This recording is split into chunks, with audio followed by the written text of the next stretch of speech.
Padding for batting. Tapping is batting, and tapping for batting. It's generally the only one you do.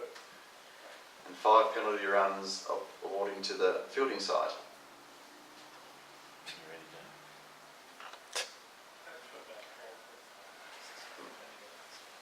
Leg by.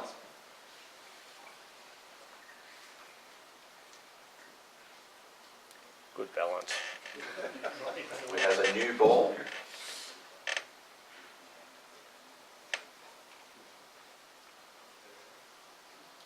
Seam upright. Revoking the last decision. You've done that a few times, Az. But you got the right move, mate.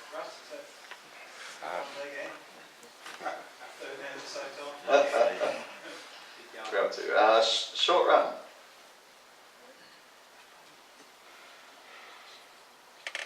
The following signals are for level 3 and 4 offences of the player conduct offences. Each signal has 2 parts, both of which shall be acknowledged separately by the scorers. So level 3, part 1, by putting one arm out to the side of the body and repeatedly raising it and lowering it. Part 2 of that is raising both hands, all fingers spread, to shoulder height, palms facing towards the scorers.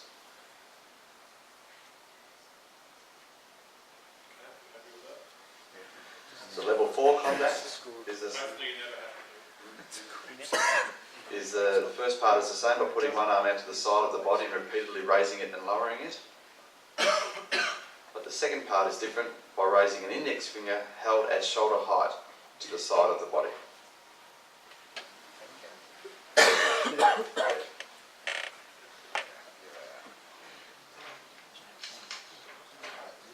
Are there any questions about players and umpires?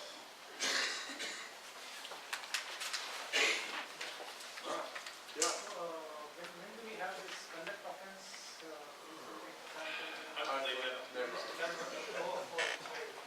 We'll talk about that on the last one, I believe, with our referees. Yeah. Is the pre-signal signal ever used? The pre-signal signal. So the pre-signal signal, it's What's that? it's slow down like that, so always will Oh yeah. So that's an indication to the scorers that you're about to signal something. Yeah. So that's not in the laws of cricket. Okay. That's more an umpiring technique. Yes, if you're as the batsman commence running, if you're going to signal a leg by or a by, perhaps, you'll probably put your arm slightly up like that, but make sure you don't put it out of the ball.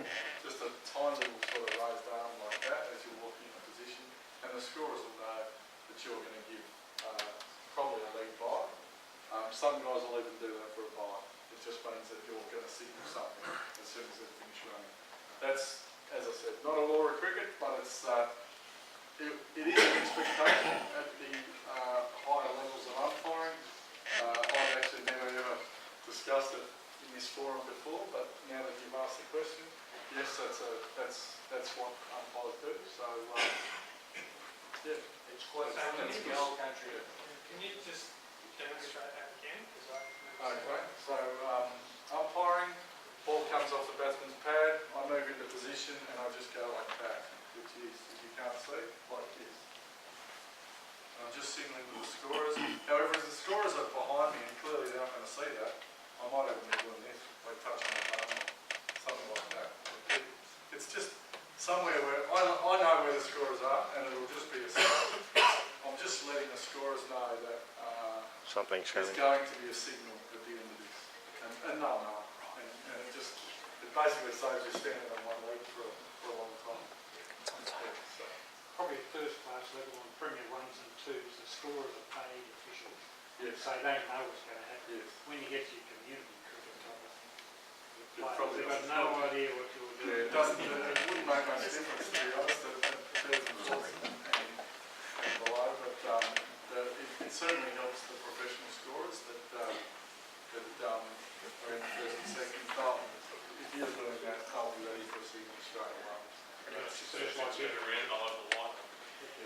like everything, you have creative routes and stuff.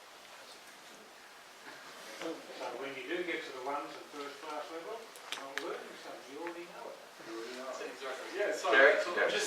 Just for you guys, just to reiterate that you said earlier about the signalling to the scorers, is a signal for every decision, and they've got to acknowledge with an acknowledgement back for every decision. Every decision except for out here. Yeah, that's right. Sorry. Yeah. But that's not written in the law. It's not written in the laws, Technically out gets a signal back to the but like if it's a no ball and a 4, they've got to acknowledge the no ball signal. Yeah, And that's the coming up right now. Oh, very good. Sorry. Thank you. Good segue. Okay, all signals are to be made by the bowler's end umpire except that for a short run, which is to be signalled by the umpire at the end where the short running occurs. However, the bowler's end umpire shall be responsible both for the final signal of the short run to the scorers and, if more than one short run is short, for informing them as to the number of runs to be recorded. So technically, with a short run, if it happens at the striker's end, the striker's end umpire will just signal to the bowler's end umpire. He'll say, Greg, it's a short run. And then Greg will take over the signal. I will put my hand down and Greg will signal a short run. Does that make sense? Of course, if they're running more than, say they're running 3 runs and all of a sudden we both look at each other when we're doing one short each, we'd have to determine Which one? which run was actually short, to whether we penalise them 1 run being short or maybe even 2 runs being short. If in that situation, don't do that.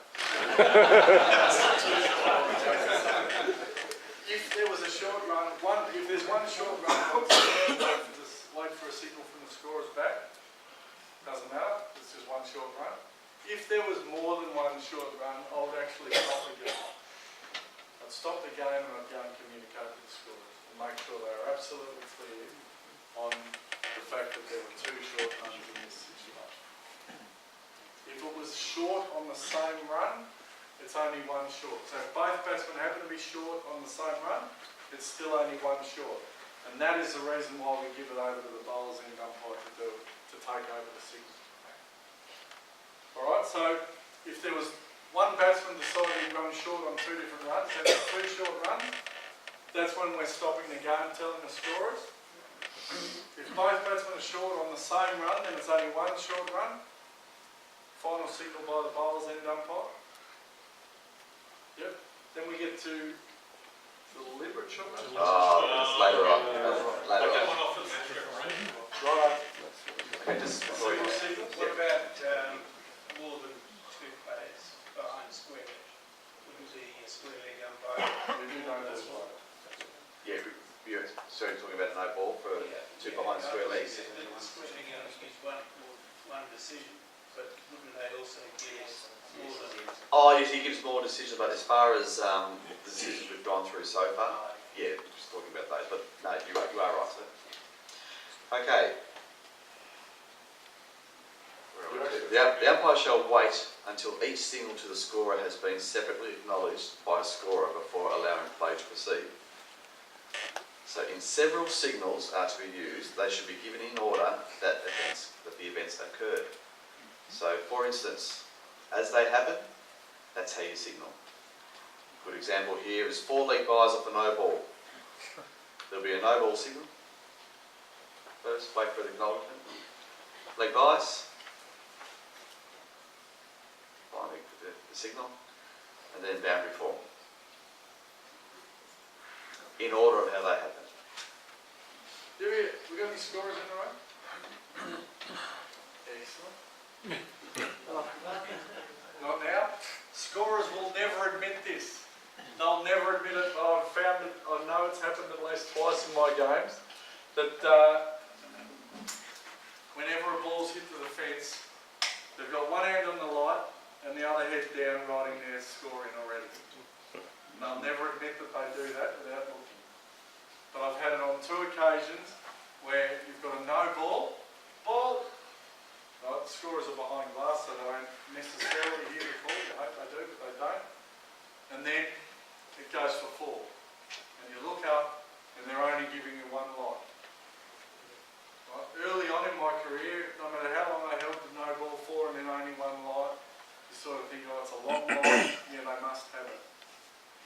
the scorer tells you at the end of the game you had a 7-ball over. I realised what that actually means. Now, if I only get one light in that situation, I'll make sure I tell them at the very first opportunity. We write it down in our notebook. Ball over 33.4, it was a no ball that went for 4. Did you get it? And I'll check it every time if I only get the one light. That's why I don't like it when I see some scorers that are in habitual when they do signals to the umpires, they do a flash. They just like flashing. It's a boundary, I like flashing. I don't actually like that because I just want one light because when I've got 2 signals, I want 2 lights. Yeah, you get the difference? The scorers, but the scorers, if you actually explain that to the scorers, I'll never admit that they're not looking. And I understand that, and I want to keep relationships with them, so I'll never actually tell them. But the reality is, it's just something you need to be aware of, is that sometimes when a ball goes for 4, they're not actually looking really closely at us. They've got their head down, marking the scores in. So if you've got another signal to go with their 4, you need to probably let them know at the next break and remember that it happened. Yeah. You talked about starting the 4, then the 4 across the body. Yep. I also use different hands. You use So different no hands? ball is right hand, Yep. 4 is left. In my case, I will extend a little bit, but if I'm not absolutely certain that the scorers have got the 2 different signals, I'll sometimes, after I've done the no ball and the 4, I'll actually go back and do the no ball again, just to make sure that they're looking. But that's not part of what I meant. That's not what we're meant to do, so I shouldn't be teaching you that. I'm just saying whatever it takes to make sure that the scorers know that there's been a no ball and a boundary. Just you need to let them know, because otherwise they'll jump on you for a 7-ball over quicker than you realise. Just finishing up on the umpires. And I've experienced that. Informing the umpires. Throughout the laws, wherever the umpires are to receive information from captains or other players, it will be sufficient for one umpire to be so informed and for him to inform his colleague or the other umpire. Correctness of scores, as we touched on, consultation between umpires and scorers are... So let's start again. Consultation between umpires and scorers on doubtful points is essential. The umpires shall, throughout the match, satisfy themselves as to the correctness of the number of runs scored, the wickets that have fallen, and where appropriate, the number of overs bowled. They shall agree these with the scorers at least at every interval other than a drinks interval and the conclusion of the match. Jeff said it before, write everything down in your notebook, make sure it could be a short run, you're writing that down to make sure they've got it right. It could be penalty runs that you've given, something hit the helmet, but the players have already ran 2, making sure that they've got the 2 runs plus the 5 penalty runs. Jot it down in your notebook. According to the laws, it is your responsibility to make sure they're correct.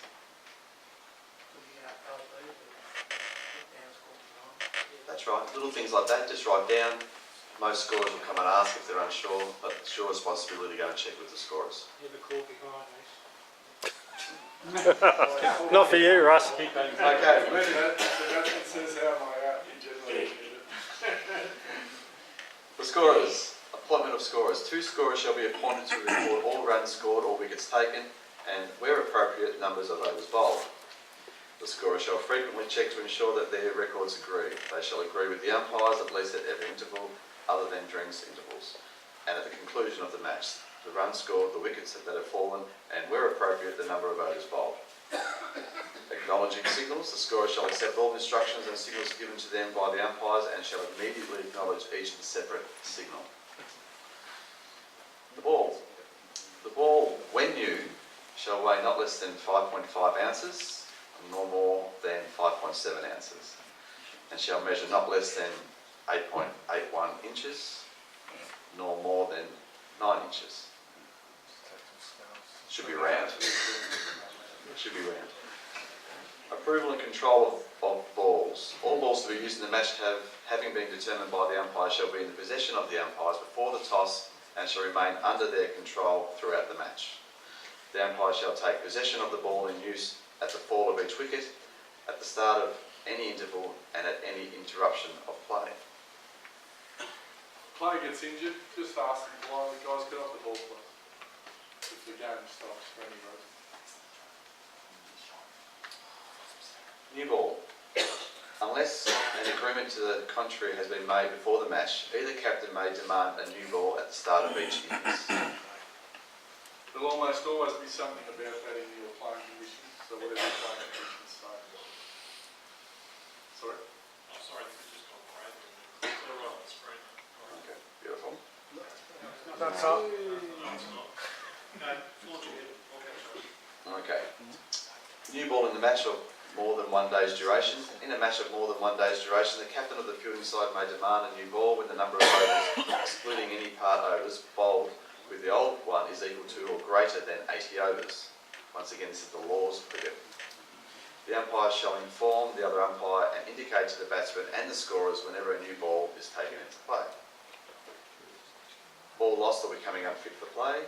If during play the ball cannot be found or recovered, or the umpires agree that it has become unfit for play through normal use, the umpire shall replace it with a ball which has had wear comparable with that which the previous ball had received before the need for its replacement. When the ball is replaced, the umpire shall inform the batsman and the fielding captain. Just be aware, ball being unfit for play doesn't mean it becomes wet. Most playing conditions will specify that particular comment anyway, but just because it's wet doesn't mean it's unfit for play.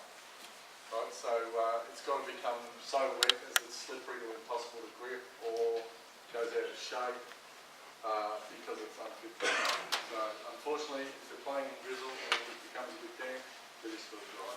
Get going with it.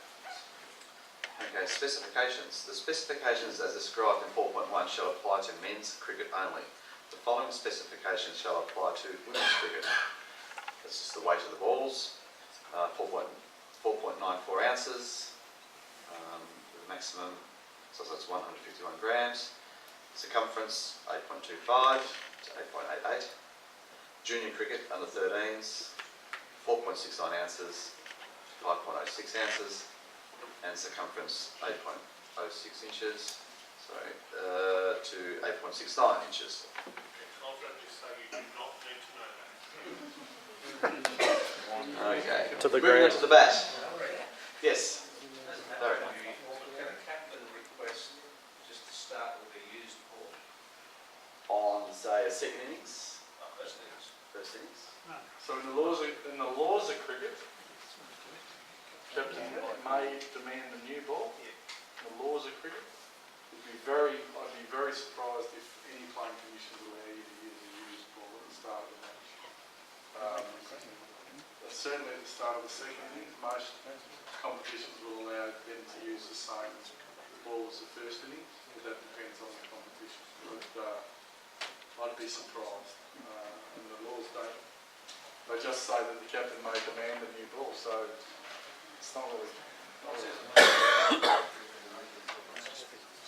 Before the match, yeah. I think the captain may demand a new ball at the start of each innings. I think the inference there is if we get like the third or fourth inning, that's what they're Yes, it is, yeah. So, I would say no. Just be mindful that if there's coming into the last innings of a game and the result's already been won on first innings and you've got to play out time and you've only got an hour to play, the team may request, instead of using a brand new ball which costs $80, can we just bowl the 10 overs with a used ball that's a few overs old? Once again, captain speaks to the captain and the umpires, common sense will prevail there and allow that to go ahead. certainly if a team had a second innings to bat and they might need, say, 12 and over in the second innings, then you would think that the opposition team isn't going to give them a new ball because new balls tend to score quicker and ball come off a lot harder, so they're not going to give them a new ball. But certainly at the start of the match, I guess it's not written there because there might be some junior competitions where they're actually fast, or even, you might talk about games that are played in other countries where they literally can't afford new balls, or other situations, other competitions where if teams still want to have a game of cricket. Don't forget, sorry, not just other countries, but here, you might have a turn up and there's a game, an under 14s game, and the manager hasn't bought the new balls. Who was meant to bring the balls? Oh, no one bought them. You're not going to deny the kids are going to cricket, so you're going to play with whatever ball we've got. There can be all sorts of situations where we don't have a new ball, but I think the intention is to use a new ball at the start of the match for each. Given the scenario you just go about the team needing 12 runs and over, and they might not want to use a new ball because of the ability to use the ball, actually states either captain can request a new ball. So surely a batting captain can demand a new ball. Absolutely. I won't go on. We won't stay with this because it's generally written in the playing conditions about the new ball. So that won't be an exam about the second and we'll just move on. Moving to Law 5, the bat. The bat consists of two parts, a handle and a blade. The basic requirements and measurements of the bat are set out in this law with detailed specifications in Appendix B. The handle is to be made principally of cane and or wood. The part of the handle that is wholly outside the blade is defined to be the upper portion of the handle. It is a straight shaft for holding the bat. The upper portion of the handle may be covered with the grip as defined in Appendix B.2.2. The blade comprises the whole of the bat apart from the handle as defined. The blade shall consist solely of wood.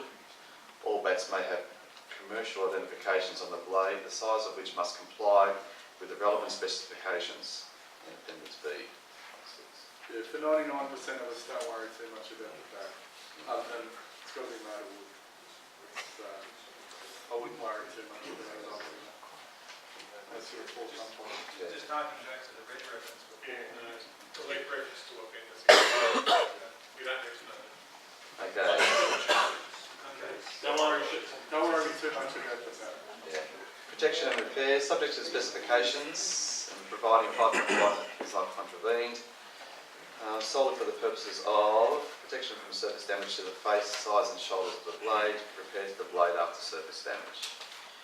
Material that is not rigid, either at the time of its application to the blade or subsequently may be placed on these surfaces.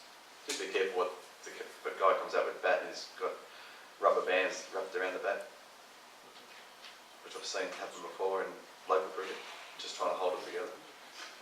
Yeah, right. Yeah, right. Injected with cork as well. Yeah, exactly. You want to go towards Christmas? Where are we here? The repair for the blade after damage other than the surface damage. Solid material may be inserted into the blade. The only material permitted for any insertion is wood with minimal essential adhesives. To prevent damage to the toe, material may be placed on that part of the blade but shall not extend over any part of the face, back or sides of the blade. Damage to the ball. For any part of the bat covered or uncovered, the hardness of the constituent materials and the surface texture therefore shall not be such that either or both could cause unacceptable damage to the ball.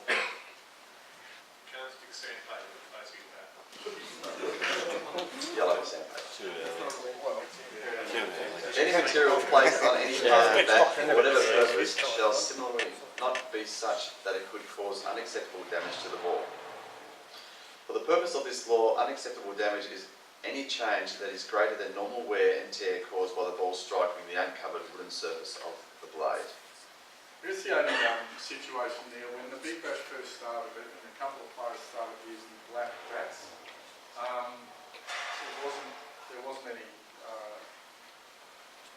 no one worried about it, they just allowed them to use it, and then they realised that the balls started to get black on it, and that became unacceptable. Now there was no allegation of cheating or any issue, but just the ball started getting black marks, so they realised that this is no good, we have to change this. So now if players have got black bats, they have to be approved, so that they've got a colour on it, but it's not going to damage the ball. That's not going to happen in our cricket, don't worry too much about it. The next one's important. The Yeah, it's very small, yeah. Seriously? In these laws, reference to the bat shall imply that the bat is held in the batsman's hand or a glove worn on his or her hand unless stated otherwise. So that's important to know. Contact, That's possibly an exam question, although it's not in red. But Which one was that? 5.6.1. There. batsman's held in the batsman's hand, Oh, yeah, that's probably an example. or a glove on his hand. Or a glove that's not holding the bat. A glove that's not holding the bat is not part of the bat. Glove that is holding the bat is part of the bat. Sweatband is not part of the bat unless it's actually part of the glove. Some players are confused by that. They think that the sweatband, if it's touching the glove, becomes part of the glove. Or an arm guard, that's Or right. an arm guard, if it's touching the glove, they'll tell you that that's what they've been told by other umpires. That's not the case, right? Only the glove is the glove, right? The glove is the glove, and if it's holding the bat, it becomes part of the bat under the law. Yeah? That has implications on the exam. It doesn't. Around, core. Yes, Hmm. absolutely. Hint. So moving on to the next. Did you hear the hint, everyone? Get everyone at the hint? So contact between the ball and any part of the bat itself, the batsman hand holding the bat, or any part of the glove worn on the batsman's hand holding the bat. Only up to there. Any additional materials permitted, and also any additional materials permitted under 5.4 shall be regarded as the ball striking or touching the bat or being struck by the bat. So that includes a bit of tape that's around the bat. If it's on the bat, flicks that tape, it's hit the bat. Or tape on his gloves, holding the bat. Any questions about any of that in the rest of the side? Yeah. Any questions? Oh, that might be an exam question. We went to It is. about So, that hand comes off the bat.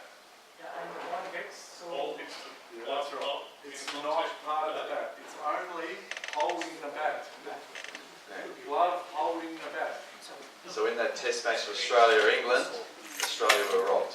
So, Again. so a question for you, right? The hand is touching the bat. So the hand actually comes off the grip, but the glove is against the blade at the time, and it hits that glove. And it gets caught by the keeper. Who says that's out?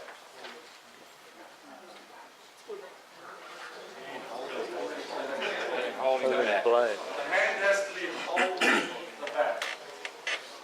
Has to be holding the bat, not touching the bat. Has to be holding the bat. Holding the grip. Holding the bat. Holding the bat. 5.6.1. Holding the bat.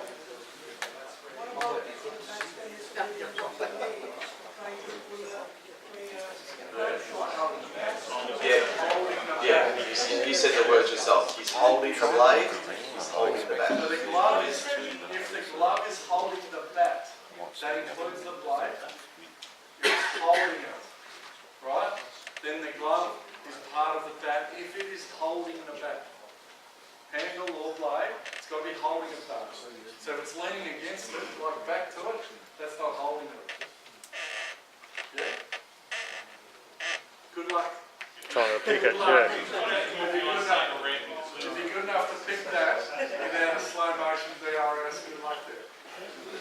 Mate, I'm trying to get ahead. This boy also said quotations, batsman standing outside his ground, bat leaning against his thigh, for instance, and the bat's then touching the ground, Yeah. not being So held. we're not holding the bat on. So that does have implications for run out as well. A batsman can't just be leaning on his bat, or if he's dived and he's actually leaning on his bat with his chest, he's not holding the bat. Right? So holding the bat is actually holding the bat. That's holding the bat. That's not holding the bat. Yeah? Sorry that I'm using my arm for a bit of wood, but that's not holding the bat, that is. That's holding the bat. Okay, we're moving on to other categories of the bat and bat size limits. We'll just bypass them, skip over those. Okay. Just be aware that it's there, but not wrong. We're not going to walk out to the ground and say that's entirely sleep. Coming up to the laws 6, the pitch, which is Russ's favourite segment. A pitch. Have to change the width. They have. They have, it's almost impossible to find a pitch diagram that's not in metric anymore. So disregard that 3 That's point. annoying. Good on you, Russ. It was your fault. So disregard that 3.66 on the far right. Well, I'm going to interpret with permission, Jason. Please do, I'm going to because that's what's interpret. on the exam, the metric's not. Okay. All right, we've got it here. You go. Yeah. I'll do that. Yeah. So we've got it here. No, that's right here. The pitch is. Guys, firstly, this is not, what you're looking at is not a wicket, Yeah. right? The wicket is the 3 dots at each end, which are made of wood. Right, so the players may call this a wicket. It's a bit of a sticky wicket or a good wicket or a flat wicket, but it's not a wicket, it's a pitch. It's really important that we, as umpires, use the correct terminology. So that's a pitch. Touch, not a Touch.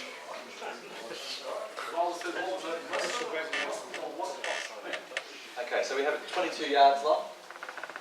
22 yards, Between the stumps. which is 20, the one in the middle, 20.12 metres. 22 yards between the 2 middle stumps. Yeah? Between the 2 middle stumps, 22 yards, or 20.12 1, 2. metres. We have the I only pitches know it as 22 yards. 10 feet wide, or 3.0 or 0.5 metres. 10 feet wide, that's not the return creases. Fair point. No. So the 2 black lines, where it goes green to white, that is the width of your pitch. You'll generally find the return crease is marked there, but this is the pitch. Right? On some curators don't actually know that. Some curators will cut the pitch the same width as the return crease, as the return crease is. 8 foot Some 8. curators, some pitches you'll get will be cut at 8 feet 8. It's 8 feet 8 between there and the other one up there, right? The 2 return creases. That's 8 feet 8, and sometimes the curator will cut it. More so, artificial pitches are generally only that wide anyway. If you're lucky. If you're lucky. So the 2 return creases are 8 foot 8 wide, and some curators will only cut that. As I just said, artificial pitches are even less. That doesn't stop the fact that the pitch, under the laws of cricket, is actually 10 feet wide. So, when we refer to things such as fielder encroaching on the pitch, fielding on the pitch, or a no ball, the ball must bounce on the pitch, must land on the pitch, think of what a pitch actually is. It's 10 feet wide. Right? So that's the width of a test match pitch, a first class pitch. We know they get it right. Most district first 11 grounds will get it right. Some will. Pitch or don't. I know that. Harry Trott. Harry Trott doesn't. Right. So you Pitch must for a know that Doncaster, don't put holes there for it. right. 10 feet wide is the actual official I've got that definition of a changed pitch, though. and that's what He's we're now got a playing stump by. gauge. But the cut strip is often less than that. There's actually proof going into the That's what time didn't it? Funny enough. So the pitch is a rectangular area of the ground, 22 yards, One season.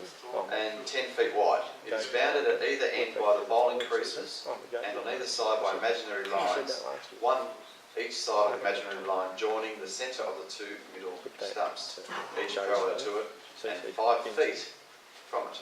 The following week. Yeah, the imaginary line between middle stump and the pitch extends 5 feet out.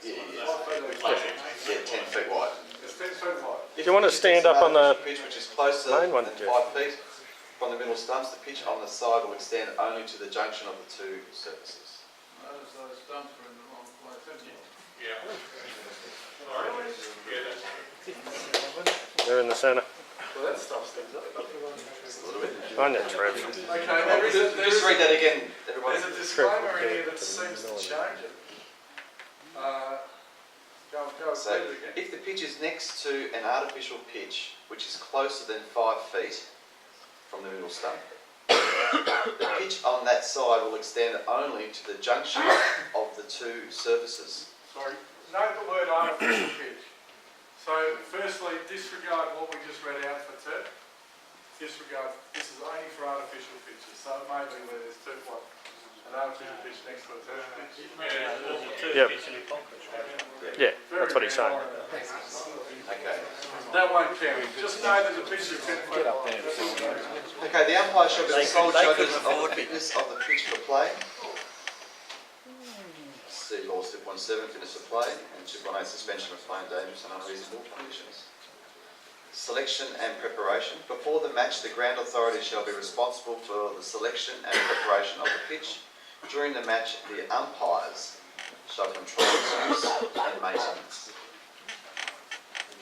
The creases are lower.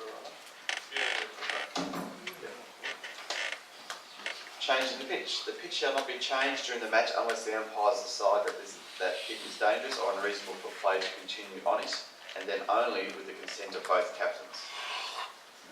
Non-turf pitches. In the event of a non-turf pitch being used, the artificial surface shall conform to the following measurements.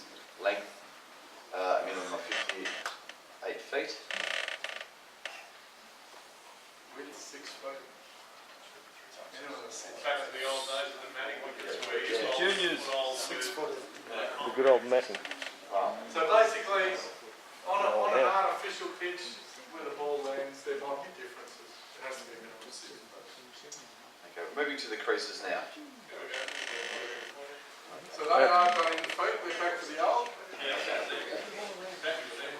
So basically, you've got to know the creases for the exam, so you've got to know the names of them. It's easy. You've got to know where the actual crease is. So understanding the crease in pictures, that the actual width of the line is irrelevant because the crease is always the back edge. Okay, the edge that's furthest away from the batsman. Right? So you've got 4 feet from the back edge of this line, the crease, bobbing crease. You've got 4 feet to the back edge of this line, which is the bowling crease. Right? And the back edge or the inside edge of this line. So forget what I said before about feathers like that. Yeah, exactly. The inside edge of the return crease.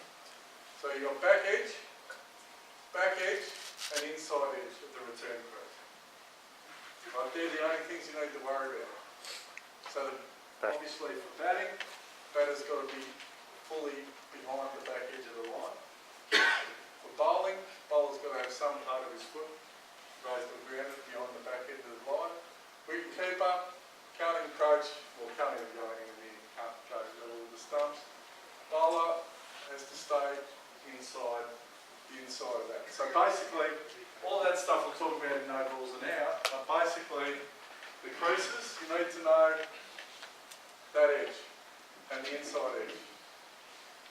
Return crease, bowling crease, popping crease, and 10 feet wide, and 22 yards from stumps to stumps. Anything else?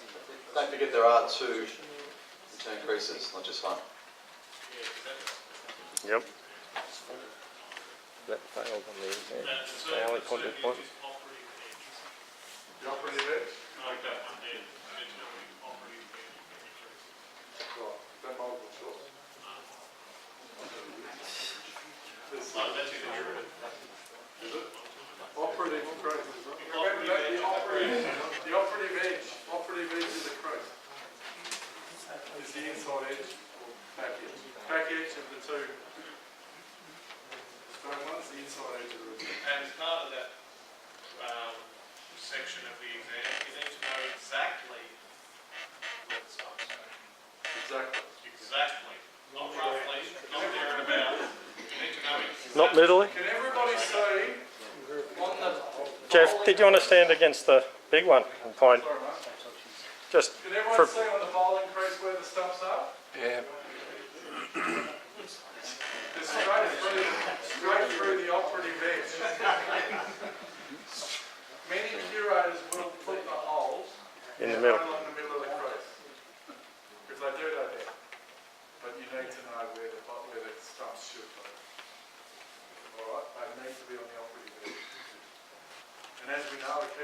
must remain wholly behind the stump, not wholly behind the chasm.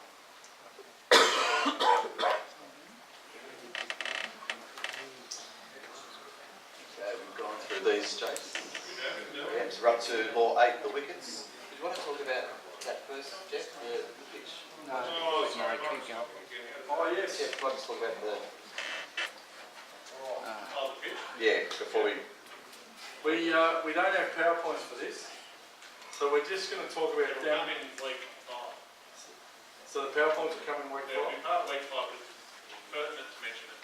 So we'll talk about damage to the pitch, but you just got to listen to us because we don't have the PowerPoint.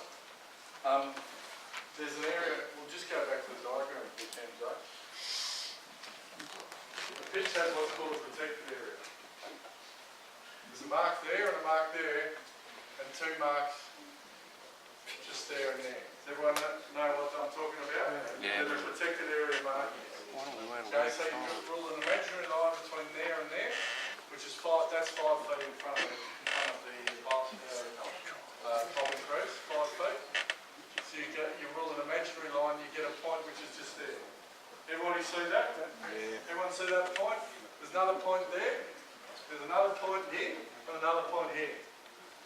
You join those 4 points up together and you have a rectangle inside the rectangle. That rectangle is called the protected area.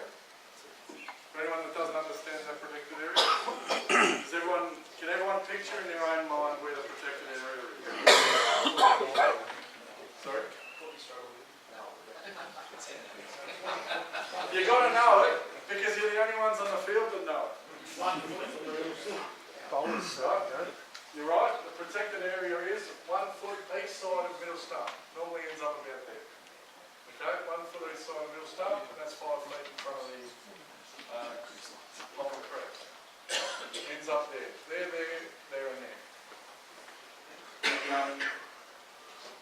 There's certain rules about the protected area, and Greg will... sure.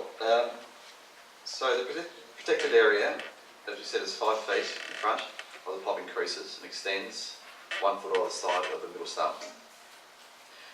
The fielder damaging the pitch. In the first instance, the umpire shall caution the captain that this is his first and final warning, and that if it continues, apply throughout the innings.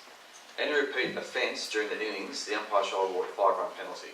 So fielder damaging the pitch, first and final warning.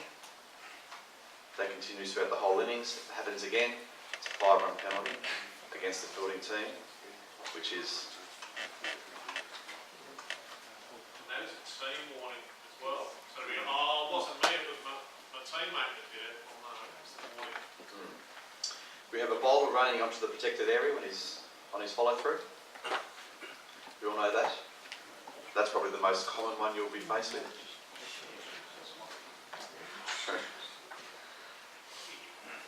So he gets, does anyone know how many warnings he gets? Two. You need to. Two's not enough. 2 and then off you go. The third one, he can't bowl again for the rest of the innings. But how many friendlies? Bloody no friend. That's an umpiring technique, but laws of cricket doesn't say anything about friendlies. Okay, batsman damaging the pitch. Once again, like the fielder, first and final warning. Cannot intentionally damage the pitch. He needs to get out of there. So the warning continues to apply throughout the innings. The umpire must inform each incoming batsman. There's a wicket that falls, a new batsman comes in. The team is on first and final warning for damaging the pitch. The new batsman is informed that you're on a first and final warning. So if he's caught running down the middle of the pitch, you've already given the warning to the team. That's when the penalty runs start coming. If there's any further instance by any batsman during the innings, the umpire shall disallow all runs except the no ball and wide penalty.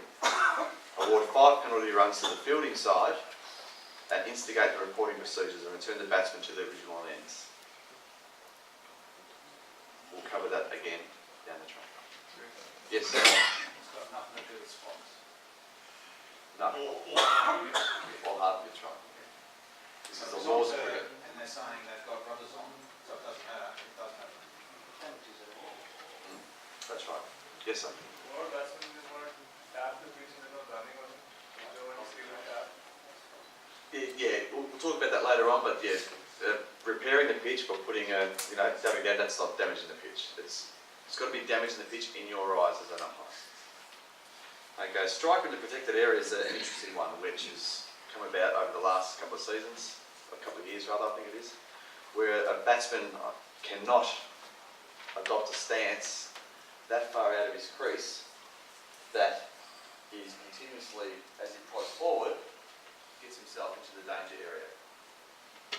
It's an umpire who asks him to adopt a stance where he's not consistently or frequently going into the danger area. So you've got control of that as well as an umpire. Okay. All right, I'm just going to talk a bit practically about those scenarios. This is actually your most, this is arguably